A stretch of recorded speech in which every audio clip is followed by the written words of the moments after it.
Salut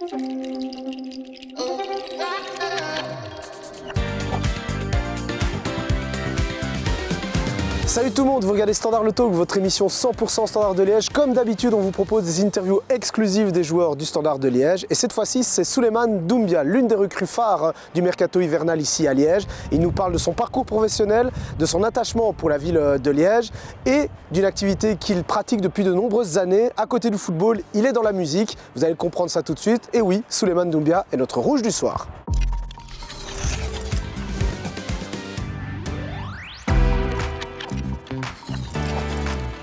Je m'appelle Souleymane Doumbia, j'ai 27 ans. Je suis défenseur latéral gauche de formation. Après, je peux évoluer en tant que piston, aussi en tant qu'axe gauche dans une défense à 3. Aujourd'hui, je suis au Standard, le numéro 15. Alors, je viens de région parisienne. J'ai fait mes premières classes dans le 93 à l'île Saint-Denis.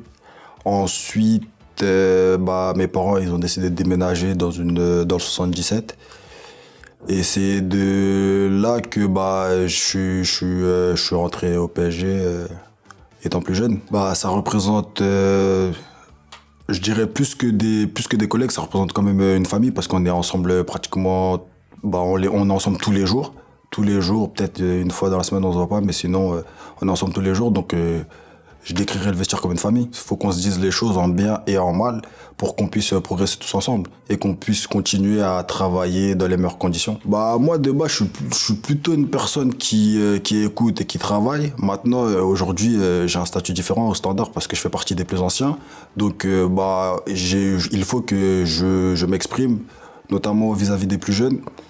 Et je leur parle assez souvent, j'essaie de leur donner quelques conseils, de leur dire ce qu'il faut, ce qu'il ne faut pas faire au plus haut niveau.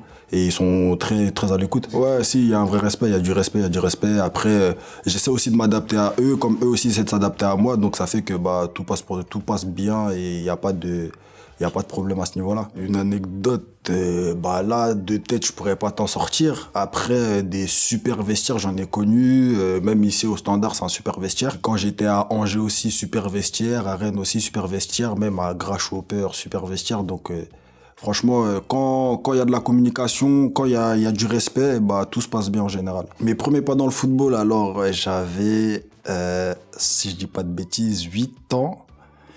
Et j'ai commencé dans le club de ma ville, au CSM. J'ai fait une année, c'était vraiment un petit club de ville, donc j'ai fait une année. Et l'année d'après, mes parents ils m'inscrivent au Red Star FC 93. Pourquoi le football? Parce que c'est ce que je faisais dans mon quartier.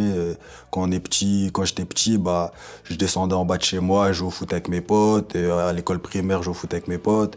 Donc c'est ce qui est resté. Après, comme tu peux le constater, je suis pas très grand, donc pour le basket ça aurait été un peu plus compliqué, tu vois.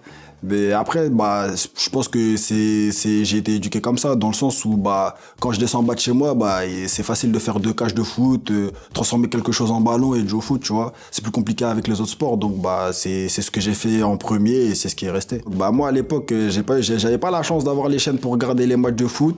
Si ce n'est à l'époque, les matchs de Ligue Champions League, ils passaient sur la une. Donc, c'était les seuls matchs que je pouvais regarder. Et c'était pas souvent. Donc, franchement, idole, j'en ai pas. Après, avec le temps, quand j'ai grandi, j'ai commencé à apprécier des joueurs, notamment comme Didier Drogba, qui est ivoirien. Mais sinon, idole, j'en ai pas vraiment. J'appréciais le Drogba parce qu'il était ivoirien comme moi, tu vois.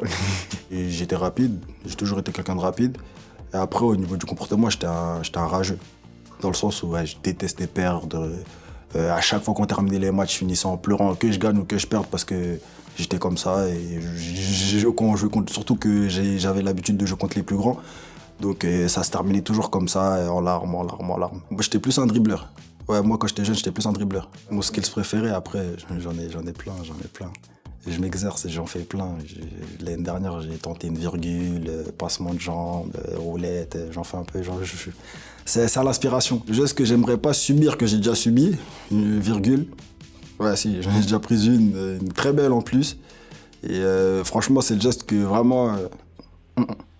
qui passe pas. PSG, U13, à partir de U13. Pour moi, au début, je voyais comme, ok, ok, j'intègre un centre de préformation, c'était quelque chose de bien. Maintenant, c'était Je pense que je dirais pas que c'était quelque chose de normal parce que sinon tout le monde aurait eu cette chance, tu vois.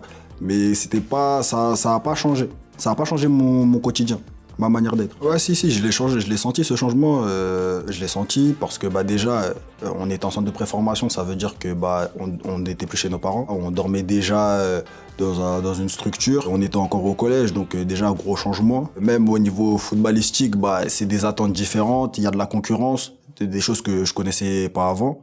Parce que avant c'était je viens jouer au foot, ouais, je savais que j'allais jouer, il y avait pas de souci. Alors que quand tu arrives au PSG, ils essaient quand même de recruter les meilleurs joueurs de la génération à l'époque, tu vois. Donc ça crée de la concurrence, tout ça. Après c'est de la bonne concurrence, tu vois, de la concurrence qui te fait progresser. Mais quand c'est la première fois pour toi, tu t'y attends pas. Avec les autres joueurs directement, après footballistique, ça a été plus compliqué lors de ma première année. Justement, en gros, c'était une année d'adaptation entre guillemets pour moi, vu que j'étais en gros de base, j'étais surclassé en U15. Ça s'est pas forcément bien passé, donc je suis revenu avec ma catégorie d'âge. Ça s'est pas forcément bien passé, donc je suis redescendu encore d'une catégorie. Et après, c'est là que j'ai compris que en fait, c'était pas très très simple en fait. Tu vois, c'était pas simple. Et c'est sur ma deuxième année où ça s'est mieux passé. On m'a changé de poste. Ça s'est bien passé et après, jusqu'à aujourd'hui, je joue ce poste qui est de latéral gauche. Travailler sur mon mental, pas spécialement, mais apprendre avec le temps. Je dirais plus ça comme ça. Je pense que déjà, quand ça devient compliqué, il faut pas se refermer sur soi-même, je pense déjà. Et ensuite, essayer d'être souvent en contact avec la famille, pas s'isoler, continuer de rester avec le groupe. Pour pouvoir se libérer, parce que quand on est jeune, il y a pas que le foot en fait. Quand on est jeune, il y a pas que le foot, il y a l'école, tu vois, il y a la famille. Donc je pense que si au bout d'un moment et même pour une personne de mon âge, genre si au bout d'un moment ça se passe un peu moins bien dans le professionnel, je sais que je peux me retourner vers ma famille, tu vois, mes amis. Et je pense que quand on est jeune, c'est important ça. C'est pas facile, mais après c'est des choix et c'est des choix qu'on est obligé de faire jeune certes. Maintenant, c'est des choix qui nous forment pour l'avenir. Moi, j'avoue, je me suis dit ça tard, hein. Peut-être que, je pense que j'ai dû me dire ça quand je suis rentré au centre de formation. Je devais avoir 16 ans. Je pense que c'est à ce moment-là que je me suis dit que, ouais, en fait, là, il faut que je devienne pro. Parce qu'au début, c'était un kiff avec mes potes, tu vois. Même au PSG, vu que, on est tout le temps ensemble, on crée des affinités. Et c'est resté un kiff avec mes potes. Mais je pense qu'à partir de 16 ans, quand j'ai vu que des gens de ma génération, comme je vais donner un exemple, Kingsley Coman, ils surclassaient très vite, très tôt, et que après, t'as des entraînements avec les pros très jeunes, je me suis dit, mais en fait, c'est ce que je veux faire, tu vois. Ça se passait pas vraiment bien, moi, au niveau de l'école, je vais pas te mentir, hein. Ouais, à l'école, j'étais, tu vois, je suis quelqu'un d'énergique, et à l'école, c'était la même chose, énergie, turbulent, et je suivais pas forcément les cours. Ouais, après on m'a beaucoup parlé, on m'a dit que, tu vois, faut que, t'as beaucoup même dans mon football, je pense que ça se ressent, hein, de temps en temps, je veux tout faire à fond, alors que il y a des moments où il faut savoir doser. Après, aujourd'hui, le truc, c'est que, en gros, je sais que j'ai 27 ans, je joue avec des plus jeunes que moi. Je me dis, je peux pas me comporter comme eux qui viennent de sortir du centre et moi, j'ai peut-être 7-8 ans d'expérience de plus que, tu vois. Donc, j'essaie de prendre sur moi-même, de calmer, même quand j'échange avec les personnes, tu vois, de toujours réfléchir avant de dire quelque chose, alors que de base j'étais pas forcément comme ça. Oui, logique. Après, ici on va pas jouer à 15 latéral gauche, 15 défenseurs centraux, c'est impossible. Il y a cette concurrence là, mais cette concurrence là, elle est réservée au terrain, tu vois. En dehors du terrain, on est comme des frères, tu vois.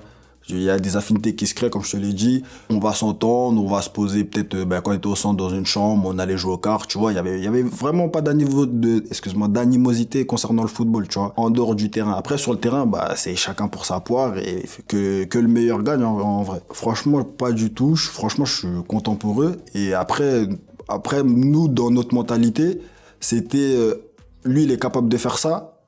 Faut que je le rejoigne. Faut que je fasse autant que lui. Voire plus que lui.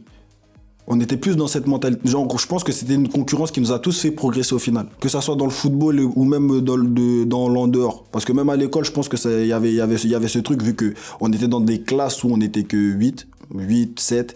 Donc il y avait toujours cette petite concurrence de, ah, toi t'as 18, attends, moi je vais avoir 19. Bon, quand je parle de l'école, je parle par rapport aux autres, pas par rapport à moi. Mais dans l'idée, c'est ça. Mon plus beau souvenir, après, franchement, au centre, j'en ai beaucoup des souvenirs, je vais pas te mentir. Après, vas-y, mon plus beau souvenir, c'est pas mon plus beau souvenir, mais c'est l'un des souvenirs. C'est le quart de finale en Youth League contre le Real de Madrid. Franchement top, je vais pas te mentir, j'ai pris du plaisir, que ça soit sur le terrain, même en dehors du terrain. Et je pense que c'est à ce moment-là que je me suis dit que j'ai envie d'être pro. Ouais, je pense, après, j'aurais pas de nom de tête, mais je pense que oui, parce qu'on a quand même joué contre des bonnes équipes, hein.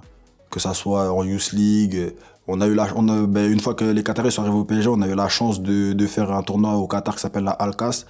Que là aussi, ils invitaient de bonnes équipes, des joueurs de notre génération, de très bons qui aujourd'hui font carrière. Donc je pense que oui, j'en ai rencontré, mais de nom, je pourrais pas t'en donner. Mon premier contrat pro, j'étais vraiment pas emballé. Parce que en gros, je sortais du centre de formation du PSG et ils ont décidé de pas me faire signer mon premier contrat pro. Donc après, je suis parti en Italie. Quand j'ai signé, l'ambiance, elle était pas top. Donc, bon, vas-y, j'ai signé. Vas-y, c'est fait. Je suis professionnel maintenant, je suis dans le milieu. Mais mon premier contrat pro, je vais pas te mentir, c'était pas la fête, hein. Au début, c'était la galère. Je touchais pas beaucoup. Je parlais même pas un mot d'italien. Pas pour faire un cliché, mais la mentalité italienne, quand t'es de couleur, c'est pas la meilleure mentalité. Je sors du centre de formation du PSG, je sors de Paris, j'arrive comme ça dans un milieu, c'est pas un milieu hostile, mais tu te sens pas à l'aise, tu vois, tu te sens pas à l'aise. Mais tu te dis, bon, t'es en mission, vas-y, serre les dents et vas-y, on y va. Et après, j'ai eu la chance aussi, et c'est ça aussi, j'ai eu cette grande chance que quand j'arrive en Italie, je tombe sur 2 Français. Et franchement, j'ai eu cette chance-là, parce que je pense que s'ils avaient pas été là, ça allait être compliqué. T'es logé dans un petit appartement. Comme t'es jeune et qu'il y a d'autres jeunes, c'est possible qu'ils vous mettent à plusieurs dans le même appartement. Dans le même appartement, ça veut dire que t'as quasi pas d'intimité. Tu vis, t'es comme au centre un peu. T'es comme au centre, on vient te chercher, on te dépose au foot, on te récupère au foot, on te dépose chez toi, et puis c'est ça ta vie. Si c'était à refaire, je le referais. Pourquoi? Parce que je pense qu'aujourd'hui, c'est grâce à ça que je suis l'homme que je suis aujourd'hui. C'est ça qui m'a forgé, c'est ça qui a fait aujourd'hui que Souleymane, il en est là, tu vois. Avec des hauts, des bas, mais après, c'est dans la vie de tout le monde qu'il y ait des hauts, de très hauts, et puis des moins bonnes périodes. Et puis, on fait avec. Je passe de Paris à Bari. Tu vois, genre, en gros, ça a rien à voir. Et après, dans la foulée, je vais faire un prêt dans une autre série B. Une autre mentalité, pourtant c'est le même pays, tu vois. Et après, je vais à Zurich, c'est encore différent. Et après, je reviens en France, tu vois.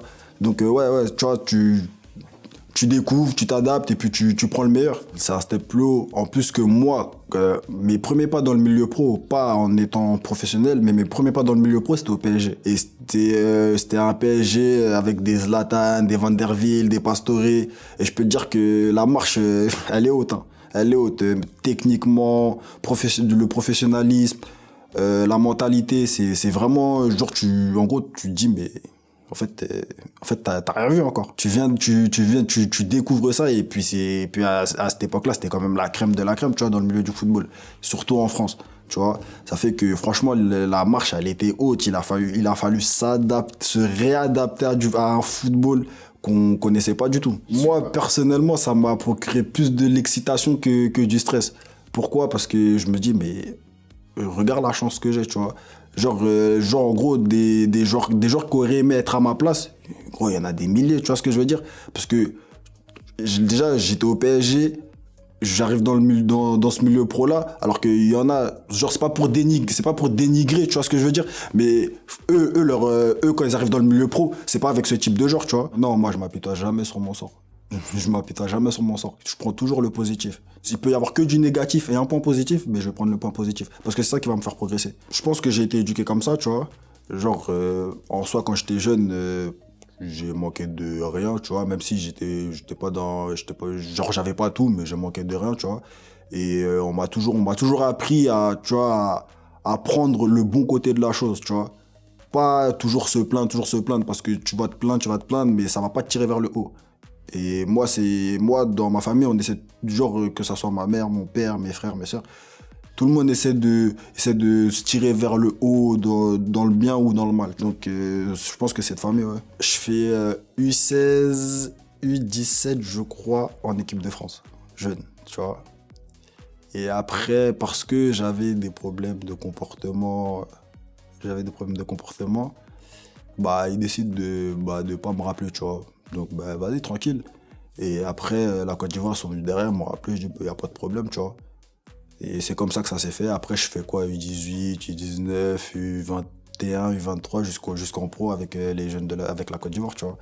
Mais genre, c'est pas en mode, j'ai choisi cette sélection par dépit ou cette sélection où je priorise cette sélection. Ça s'est fait vraiment naturellement, tu vois. Bah oui, fierté de porter le maillot national, de représenter la Côte d'Ivoire. Surtout pour mes parents, ça leur fait énormément plaisir et je suis même fier de leur donner ce plaisir-là, tu vois. Et donc, que dire de plus? Ça dépend, je pourrais pas te donner de science exacte parce qu'il y a des joueurs qui arrivent en sélection, qui performent énormément alors qu'en club ils vont pas forcément jouer. Et il y a des joueurs qui sont titulaires tous les matchs en club et ils arrivent en sélection et ils jouent pas. Donc il n'y a pas de science exacte. Je pense que c'est une question de mentalité, une question d'adaptation tout simplement. Vous venez de voir la première partie de l'interview exclusive de Souleymane Doumbia. Vous retrouverez la deuxième partie un peu plus tard dans l'émission. Mais d'abord, on vous propose un reportage sur le Standard féminin. C'est la dernière partie de ce reportage qu'on avait enregistré il y a quelques mois avec Jonathan Christodouléas, qui était à l'époque le responsable de l'équipe féminine. Et vous allez voir, il parlera des ambitions et des perspectives d'avenir avec le Standard féminin. Je suis Jonathan Christodouléas, je gère tout ce qui est opérationnel au niveau du foot féminin et team manager de la Super League. Au niveau de la structure de la section féminine pour le moment, on commence au WU12. Donc c'est des filles de 10-11 ans qui sont chez nous. Dans le jeu à 8, elles jouent contre des garçons. WU13, même principe, un an plus grand, mais même système, elles jouent contre des garçons. Soit du même âge, soit des garçons un an plus jeunes, mais on essaye de les faire jouer un maximum contre des garçons du même âge. Et puis alors on passe au jeu à 11 avec nos WU15, qui là jouent contre des garçons du même âge. Et à partir des WU16, nos filles jouent contre des filles. Donc la Pro League a décidé cette année de faire un nouveau championnat U16, donc nos filles jouent dans le même championnat en fait que la Super League, avec les mêmes équipes, mais voilà, dans leur catégorie d'âge. Donc ça c'est super intéressant, on s'est beaucoup battu avec Ingrid pour que ça arrive, on est très content que ça arrive. On a ensuite nos W18 qui jouent dans l'équivalent de la division 3 féminine, pour simplifier un peu par rapport et contextualiser, et nos WU21 qui jouent en deuxième division féminine, donc un peu l'équivalent des U23 ici au Standard. Et puis ensuite, on finit avec notre équipe première qui joue, elle, en Super League. Toutes les catégories jeunes sont chapeautées par un coordinateur, David Lejoly, et un support de coordination pour les petites qui est Ulrich Chanteux-Gillet, et le tout qui est supervisé par Ingrid Van Herle, notre directrice générale de la section féminine. Donc ça, c'est très important. Et puis bah, voilà, des acteurs aussi qui sont primordiaux dans la réussite du projet, ce sont les formateurs et nos délégués. Donc on a une déléguée par équipe, c'est une maman de joueuse qui bénévolement est là pour accompagner les filles dans les vestiaires, pour résoudre les petits problèmes du quotidien. Et ça, ce sont des personnes incroyables et extraordinaires qui voilà, donnent beaucoup de leur temps pour le projet et beaucoup de leur temps aussi pour les filles. Et c'est une aide incroyable parce que c'est un lien, encore une fois, humain, social, psychologique pour les filles qui est primordial. Et on essaye par nos Detect Dead d'attirer un maximum de filles chez nous. On essaye de pouvoir donner la chance à des filles de pouvoir réaliser leurs rêves, de pouvoir jouer au foot dans un contexte intéressant, dans un bon contexte où elles ont des infrastructures qui sont quand même incroyables. Et tout ça pour, à un moment, former les filles à devenir peut-être plus tard des futures joueuses de Super League. Et on a beaucoup d'exemples déjà par le passé de filles qui sont arrivées chez nous très jeunes et qui aujourd'hui jouent en équipe première. Donc ça, c'est une fierté. Je pense que quand vous avez une petite que vous avez suivie depuis qu'elle a 12-13 ans et puis qu'un jour, vous la voyez monter à Sclessin sur le terrain de l'équipe première, Voilà, c'est que l'aboutissement est là, le chemin est là, et ça, c'est vraiment une grande fierté, et on veut accentuer ça. Donc, ça passe par des Detect Days, ça passe par aussi des scouts qui tournent dans la région pendant les week-ends.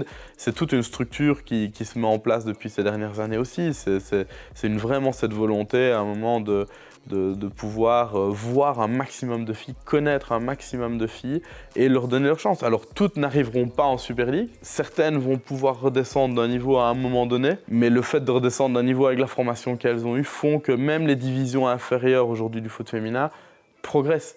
Parce qu'on a formé une quantité astronomique à un moment de joueuses, et même si elles ne restent pas chez nous, c'est pas grave. Elles ont été formées qualitativement et elles vont apporter toutes leurs connaissances à d'autres clubs, même si c'est des divisions plus bas, mais ça aide globalement le foot féminin à grandir. Vous avez suivi depuis qu'elle a 12-13 ans, et puis qu'un jour vous la voyez monter à Sclessin sur le terrain de l'équipe première, voilà, c'est que l'aboutissement est là, le chemin est là, et ça, c'est vraiment une grande fierté, et on veut accentuer ça. Donc, ça passe par des Detect Days, ça passe par aussi des scouts qui tournent dans la région pendant les week-ends. C'est toute une structure qui se met en place depuis ces dernières années aussi. C'est vraiment cette volonté, à un moment, de pouvoir voir un maximum de filles, connaître un maximum de filles et leur donner leur chance. Alors, toutes n'arriveront pas en Super League. Certaines vont pouvoir redescendre d'un niveau à un moment donné, mais le fait de redescendre d'un niveau avec la formation qu'elles ont eue font que même les divisions inférieures aujourd'hui du foot féminin progressent. Parce qu'on a formé une quantité astronomique à un moment de joueuses, et même si elles ne restent pas chez nous, c'est pas grave. Elles ont été formées qualitativement et elles vont apporter toutes leurs connaissances à d'autres clubs, même si c'est des divisions plus bas, mais ça aide globalement le foot féminin à grandir. Look, I don't wanna talk. How you try and press the kid and really you was soft. All you know is capping, homie, you don't know the law. Pedal to the metal, you ain't catching me in park. I just hit the stop.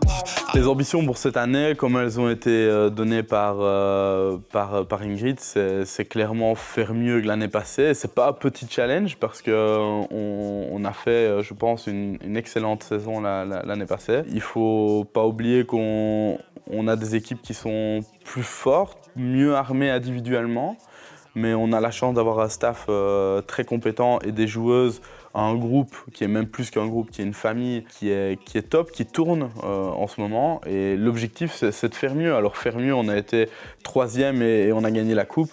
L'idée, c'est d'essayer de monter step by step. Déjà, d'avoir plus de points que l'année passée, d'avoir moins de défaites. C'est le cas pour le moment. Donc on est pour le moment on table bien sur nos objectifs, mais ça c'est vraiment l'objectif pour cette année, sans en faire des grandes annonces, c'est toujours vouloir progresser d'année en année et faire mieux l'année suivante que l'année précédente. Tant qu'on sera dans cette idée-là, dans cet idéal, alors on pourra continuer à grandir. On a perdu quelques joueuses, même si globalement la grande majorité du noyau est identique, mais on a quand même perdu quelques cadres. On a récupéré aussi certaines joueuses qui ont un apport complètement différent. Mais je trouve que cette équipe, elle a un peu les mêmes qualités. On l'a vu ici ce week-end contre HL, même si on était battu. On l'a vu contre Genk, on l'a vu contre Anderlecht. C'est une équipe qui est capable de souffrir ensemble, de performer ensemble et de toujours tout donner. Donc ça, c'est l'ADN du club, on ne le change pas. Ça a mis peut-être un peu de temps pour que les filles apprennent à se connaître. On a eu des étrangères, 2 Irlandaises, on a Mariam qui est arrivée d'Anderlecht. Voilà, il a fallu pour toutes ces filles-là un temps d'adaptation. Et je pense que là, on y est, on est prêt à faire quelque chose de bien. Si ce groupe continue à travailler de la sorte, je pense qu'on peut faire quelque chose de bien ensemble et avoir des bons moments en tout cas. Standard Loto continue avec la deuxième partie de l'interview exclusive de Souleymane Doumbia, consacrée forcément à son arrivée au Standard de Liège.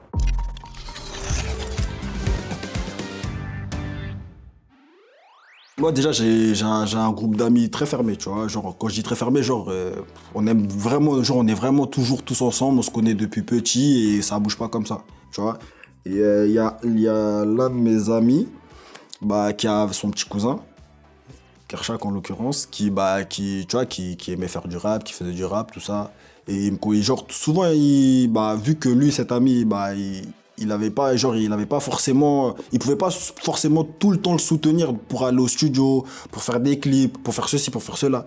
Mais il est venu me voir, il m'a dit ouais, j'ai mon petit cousin, il fait de la musique, genre en gros, il est bon, tout ça, excuse-moi, genre aide-moi un peu s'il te plaît de ça. Je lui ai dit y a pas de problème, tu vois, genre t'es mon frère, ça bouge pas, tu vois. Ça veut dire, au début, c'était des clips par-ci, par-là, des heures de studio par-ci, par-là. Et après, un jour, le moment, on était au téléphone, on discutait tranquillement. Et après, j'ai dit, mais c'est pas bien, on ouvre un label comme ça, genre, comme ça, on fait passer ça en frais de société, et vas-y, tu vois. Si ça se passe bien, tu vois, on est tout bénef, tu vois ce que je veux dire. Et au pire des cas, on a notre société, et puis elle est là. Il m'a dit, vas-y, y a pas de souci. Et puis c'est comme ça, on a ouvert la société. Et après, je crois, 2-3 ans après, le petit, il a pété. Comme je dis, la musique, c'est comme le foot. Tu peux produire 1000... c'est comme le foot, c'est comme un centre de formation. Tu peux produire 1000 joueurs, tu n'en auras pas 1000 qui sortiront professionnels ou qui feront une grande carrière. La musique, c'est pareil. Moi, Jackpot, mon premier artiste, ça se passe bien. C'est pas très compliqué, je vais pas te mentir. Aujourd'hui, on est une équipe. Tu vois, on est 3. Et moi, c'est football. Et les 2 autres, c'est musique. Tu vois, donc il n'y a pas de... Après, de temps en temps, quand j'ai le temps, je vais passer au studio. S'il y a un concert, je vais peut-être passer au concert si j'ai le temps. S'il y a un festival aussi, pareil, je vais passer. Mais c'est que si j'ai le temps, si mon emploi du temps de footballeur me le permet. Tu vois, mais moi, je suis vraiment focus sur le foot. Et mes 2 associés, ils sont vraiment focus sur la musique. Les similitudes, oui, pourquoi ? Parce que, en soi, un mec comme moi... Et je vais te donner le petit Kershak, un mec comme Kershak. On est à peu près du même milieu dans le sens où, on a grandi dans un quartier. Même lui, quand il sortait chez lui, à la base, il jouait au foot, tu vois. Donc, en fait, on a un peu tous pareil dans ce sens-là, parce qu'on vient de quartier, on avait les mêmes hobbies, les mêmes délires. Et après, il y en a, ils font du foot, il y en a, ils font de la musique. Aujourd'hui, il y en a, ils font de l'UFC, etc. Mais sinon, de base, on kiffait tous la même chose. Et je pense que c'est ça, ces similitudes. Ça m'arrive de lire de temps en temps, mais... franchement, que ça soit bien, que si c'est bien, tant mieux, si c'est pas bien, tant pis, tu vois. Je suis pas une personne tout le temps en train de regarder, ouais, bon, ils ont dit quoi sur moi, les journalistes ont parlé de ma performance, qu'est-ce qu'ils ont dit sur ma performance.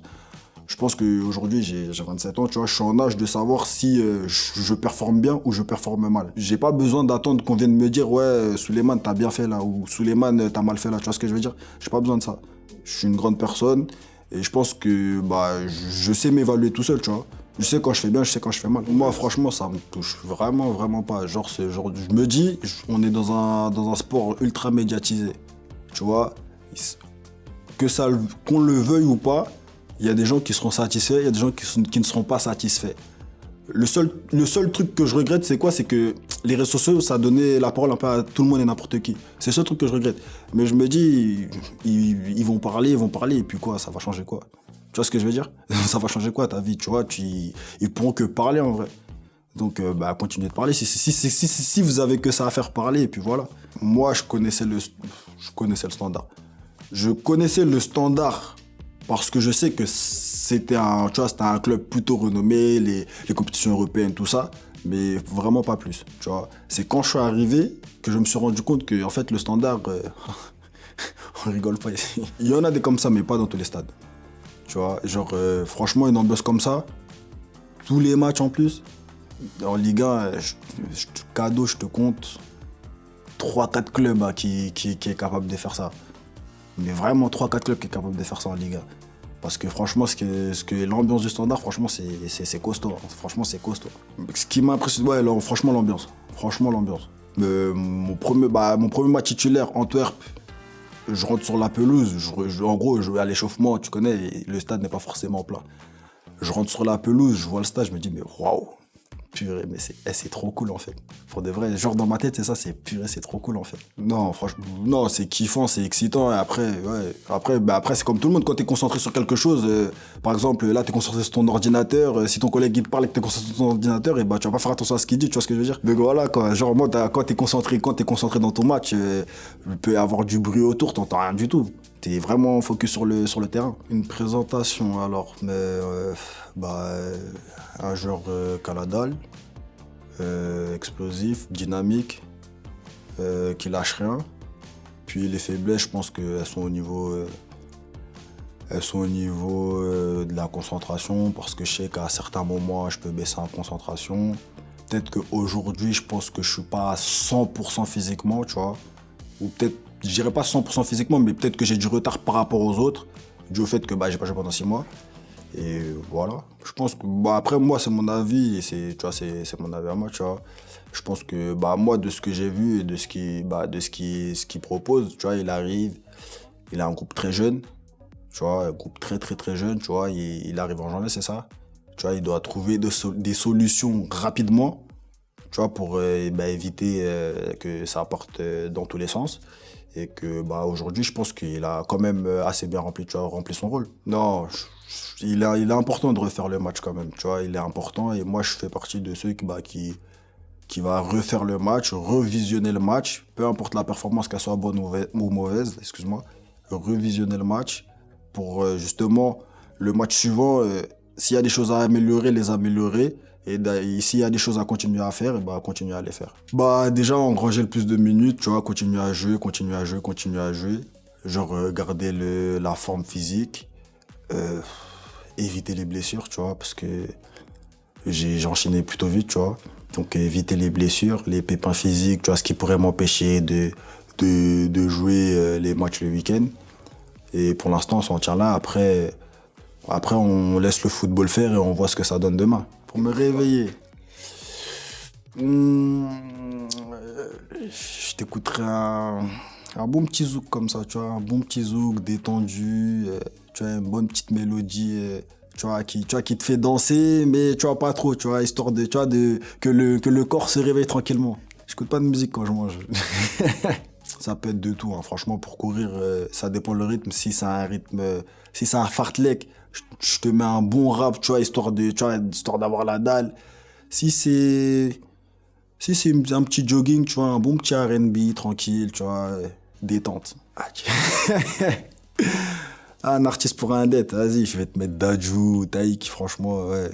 Pour un bon petit date, je te mets un bon petit Taïk, un bon petit Dadju, là, vas-y. Pour la fête, là, je te mets un Kershak. Ah oui, je te mets une bonne petite ambiance africaine, une petite ambiance ivoirienne. Là. Une musique que j'aimerais entendre avant un match. Un bon petit Kershak aussi. Un bon petit Kershak, bien, tu vois, bien réveillant, tu vois, qui te réveille. Tu sais que là, tu vas à la guerre. Avec le standard, un bon rap Caris, là, tu vois. Un bon Caris, là. Je n'aime pas ce type de formulation, mais vous le savez, hein, toutes les bonnes choses ont une fin. C'est donc la fin de ce 21e épisode de Standard le Talk avec Souleymane Doumbia. J'espère que vous avez apprécié. Et si vous voulez revoir l'émission ainsi que les autres vidéos consacrées aux joueurs du Standard de Liège, eh bien, vous avez la chaîne YouTube, vous Sport World. À la semaine prochaine. Ciao, ciao.